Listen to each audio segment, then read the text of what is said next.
rehearsed and they're indelibly inscribed, sort of thing. And for the length of their lifetime, while you play them, maybe 3 or 4 months or whatever, or 5 months, you can sort of sing them in your sleep.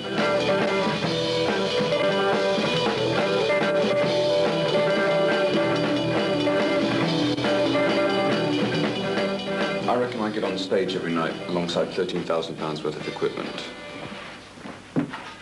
It takes about an hour and a half to unload the truck.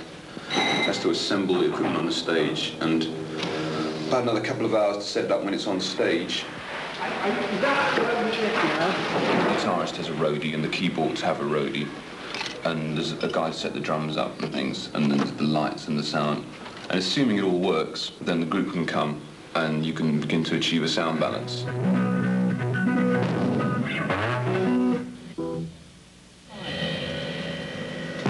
If anything goes wrong, the electricity falters or whatever, or wavers or whatever, we're really sunk. And without the PA system, we couldn't do a show at all. Long distance, run around. Long time, waiting to feel the sound. I still remember the dream there. I still remember the time you said goodbye.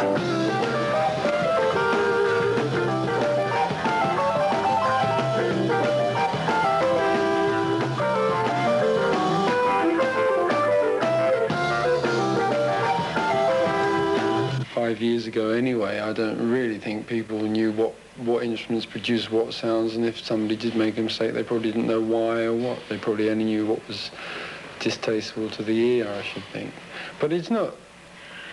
It's probably easier to make a mistake as a bass player and for it not to sound like such a big goof than if you're a guitarist or an organist or something, especially if people know the songs. But, I mean, I try not to.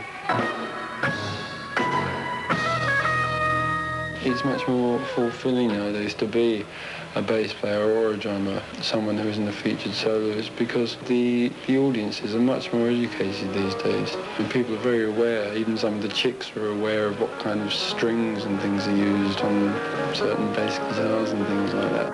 Love comes to you and you follow. Lose one on to the heart of a sunrise.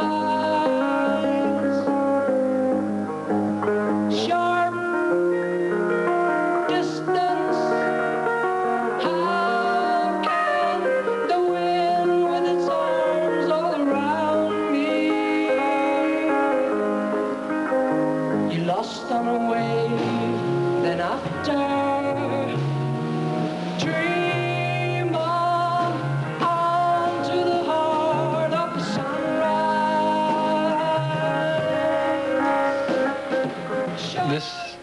This album we've just done, although it's got more complex sounds on it, different instruments, we have musicians in the band, especially Rick, who's capable of doing it. He's capable of playing a grand piano for 3 bars, a mellotron for 2 bars, and the Moog for the next one, absolutely spot on and perfectly.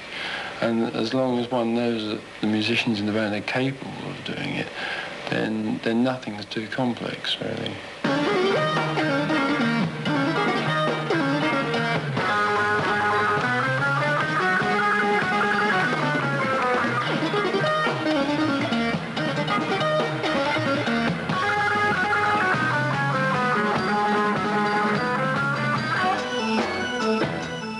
I only left Strawbs a couple of months ago. It hasn't really given me a great deal of time to stick my foot in. I did have the problem on the first couple of gigs where I'm merrily sitting at the piano going, I'm thinking I should be on Moog now, and you move round to Moog and you're playing one Moog, you think, well, I should be on organ now, and you find you're on totally the wrong instruments. And there's one bit where there's a break where I have to come in, I think finish one bit. I'm meant to come straight in with... And I hadn't got a clue where we were. It's something about the first gig, I think, and we finished. Sort of dead silence, you know. Everybody's sort of all quiet. I thought, well, somebody's meant to play it. Now, they all know the piece very well. So it's got to be me. Think.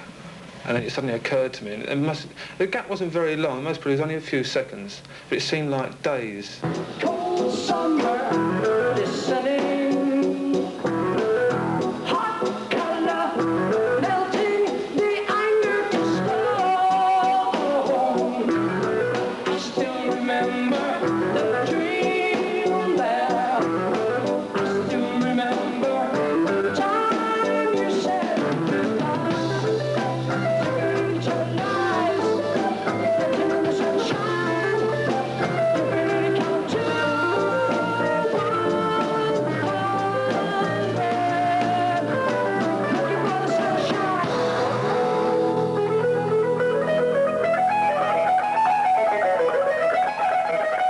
I kept finding out that the guitar was competent at every vein in music. And the most difficult one you come up against, of course, is classical guitar.